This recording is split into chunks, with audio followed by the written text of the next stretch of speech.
अहिल्यानगर, बीड, परळी या 261 kilometre railway खाली अहिल्यानगर बीड रेल्वेचा शुभारंभ होत आहे। या शुभारंभाला मंचावर उपस्थित या राज्याचे अत्यंत कष्टाळू आणि कर्तृत्ववान मुख्यमंत्री ज्यांच्याशिवाय हे शक्य झाले नसते असं म्हणलं तर होणार नाही आदरणीय देवेंद्र फडणवीस मंचावर उपस्थित या जिल्ह्याचे पालकमंत्री आणि त्याचा मान्यता आहे अभिनंदनाला आणि या राज्याचे उपमुख्यमंत्री वित्तमंत्री ज्यांच्या पुढाकाराने उद्घाटन आता प्रत्यक्षात उतरत आहे। मंचावर ज्यांनी मार्गदर्शन केलं, ज्यांच्यासाठी परत केले आणि त्यांना मार्गदर्शन करायची संधी मिळाली ते खासदार बजरंग बाप्पा सोनवणे। बजरंग बाप्पा सोनवणे जायला बघून मला आनंद झाला, आमचा दबंग खासदार आहे, कारण तुम्ही ते दबंग खासदार तर दबंग खासदार त्यांना पहिल्यांदा ओळखले त्या खासदार प्रीतमताई मुंडे आमच्या मोठ्या भगिनी खासदार लक्ष्मीताई पाटील ज्यांना पहिल्यांदा खासदारकी भाजपच्या उमेदवारी होती किंवा मी 17 वर्षांपूर्वी मी त्यांचा प्रचार करत होते आणि मी तिच्या प्रेरणेने अशा प्रकारचे भाषण तेव्हा केले ते आज प्रत्यक्षात उतरत आहे। त्यांच्यावर उपस्थित माझा बंधू जिल्ह्याचे पालकमंत्री झालेले आमदार धनंजय मुंडे,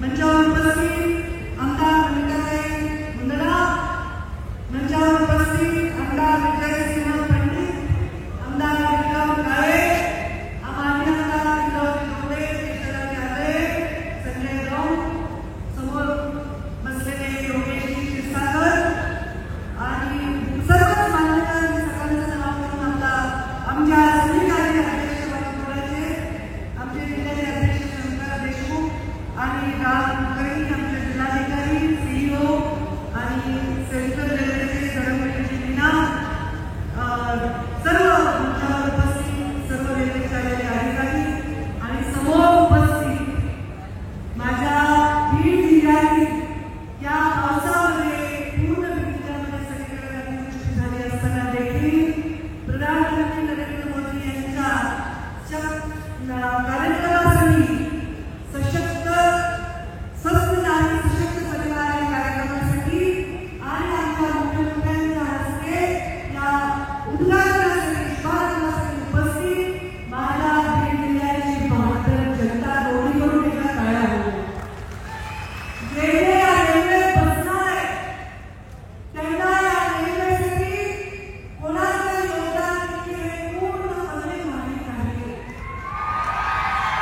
मी शेअरच्या विषयाकडे जाणार नाही, कारण मी या जिल्ह्याची पालकमंत्री म्हणून 5 वर्ष काम केलं असतं तरी अखेरच्या श्वासापर्यंत या जिल्ह्याची पालक म्हणूनच या जिल्ह्याची भूमिका बजावणार।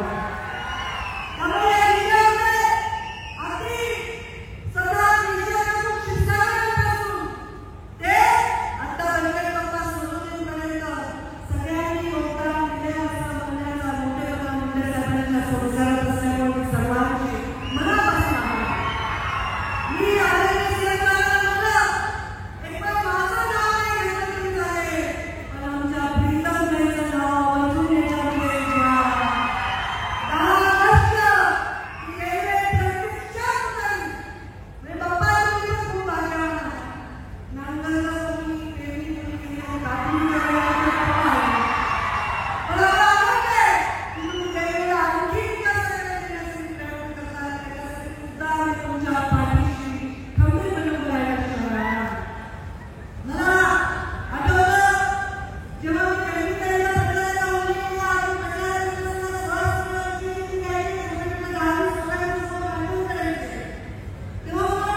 आम्ही एक कार्यक्रम घेतला होता तेव्हा देवेंद्र फडणवीस तेव्हाही होते आणि तेव्हा प्रीतमताई राजावरती होत्या, राजा गांधी होते.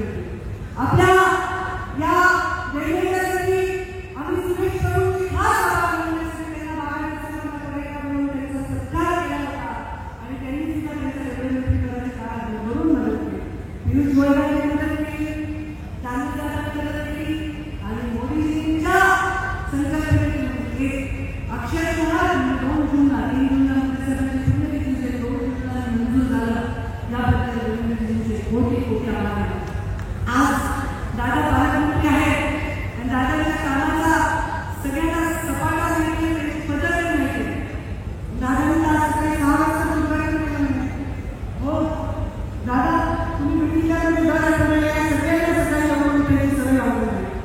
6 वाजता हॉस्पिटलचं उद्घाटन केलं. पण दादा तुमच्यासाठी 6 वाजता खूप रस्त्याचा दौरा केला. म्हणजे या कामाने जर कोणी पुढे गेलं तर या जिल्ह्याच्या कुठेही काम लागणार नाही. मी या जिल्ह्याच्या पालकमंत्री होते, ग्रामीण विकास मंत्री होते, तेव्हा या जिल्ह्यामध्ये जिल्हा परिषद येणारच नव्हती. सगळ्या पंचायत समित्या जिल्हा परिषद ग्रामीण विकास मंत्री झाल्यावर काय बघा, स्वातंत्र्य मिळून एवढ्या वर्षानंतर आमच्याकडे पंचायत समितीची इमारत सुद्धा नव्हती. त्या मुख्यमंत्री ग्राम सडक योजना देवेंद्रजी फडणवीस यांच्या संकल्पनेतून आम्ही मुख्यमंत्री ग्राम सडक योजना आणि त्या जिल्ह्यामध्ये 1900 किलोमीटर रस्ते ते आम्ही 5 वर्षांमध्ये ग्रामीण रस्ते पूर्ण केले. त्यावर होते ते सुद्धा रस्ते होते. आणि दादा तुम्हाला आवडेल की थर्ड पार्टी ऑडिट केले, कुठल्याही बोगस बिल जागा उचलून दिले, सगळ्या कामाचं थर्ड पार्टी ऑडिट हे केले. त्यामुळे आमचा जिल्हा डोंगर दऱ्याचा जिल्हा आहे, डोंगर स्वाभिमानी माणसाचा देखील हा जिल्हा आहे आणि खूप कष्टात आहे. तरीही जिल्ह्याच्या लोकांचा स्वाभिमान कधी आज जिल्ह्याच्या विकासामध्ये देशात आमचं सरकार, मोदीजींचं सरकार, राज्यात आमचं महाराष्ट्राचं सरकार, स्वतः देवेंद्रजी फडणवीस मुख्यमंत्री हा सुवर्ण योग आहे. त्यामुळे जे जिल्ह्याच्या विकासासाठी आवश्यक आहे ते करायचं. त्याच्यात स्वतः दादा ते आपले पालकमंत्री नुसते दादा कसं काही महत्व नाही. दादा वित्तमंत्री आहे, त्यामुळे सर्वांनी दादा म्हणून आम्हाला बाळामंत्रीपेक्षा जास्त म्हणणार नाही, तेवढं तरी आम्हाला आर्थिकदृष्ट्या द्या. म्हणजे हा निधी कसं आहे, प्रगत जिल्ह्यामध्ये राजकारण करणं सोपं आहे. जे ऑलरेडी माणसं शिकलेले आहेत, पुढे गेलेले आहेत, व्यवहार आहे, पैसा आहे, आज मुंबई आहे, पुणे आहे, या ठिकाणी राजकारण वेगळे आहे. म्हणजे लोकल जपानाचे लोक आधीच पैशाने त्यांच्याकडे आर्थिक परिस्थिती नाही, त्यांच्याकडे रोजगार नाही, अशा ठिकाणी काम करून उभं करण्याला सोपं नव्हतं. पण रेल्वे आली, आम्हाला किती गडकरी 10,000 दिले, राष्ट्रीय मार्ग दिले. त्यामुळे आम्ही लोक उद्या इन्व्हेस्टमेंटच्या दृष्टीने सुद्धा बघू शकतात, कारण आता कोणी आपल्याला अडवू शकणार नाही.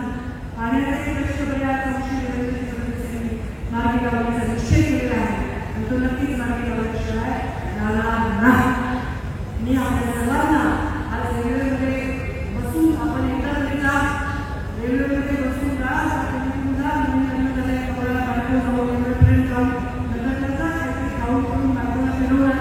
कोणी आपल्या आई वडिलांना घेऊन जा नगरपटेला आणि या रेल्वेला अभिमानाने बघा, स्वाभिमानाने बघा, श्रेय वाढण्याने बघायची गरज नाही.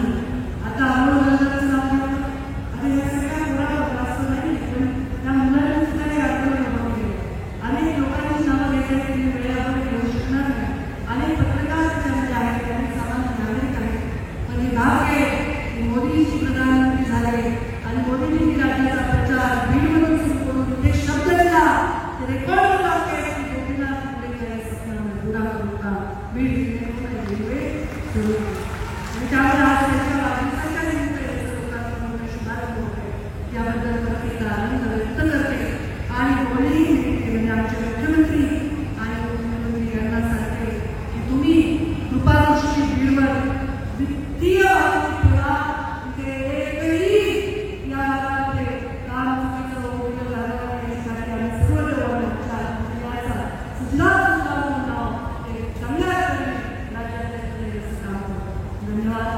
केली आहे.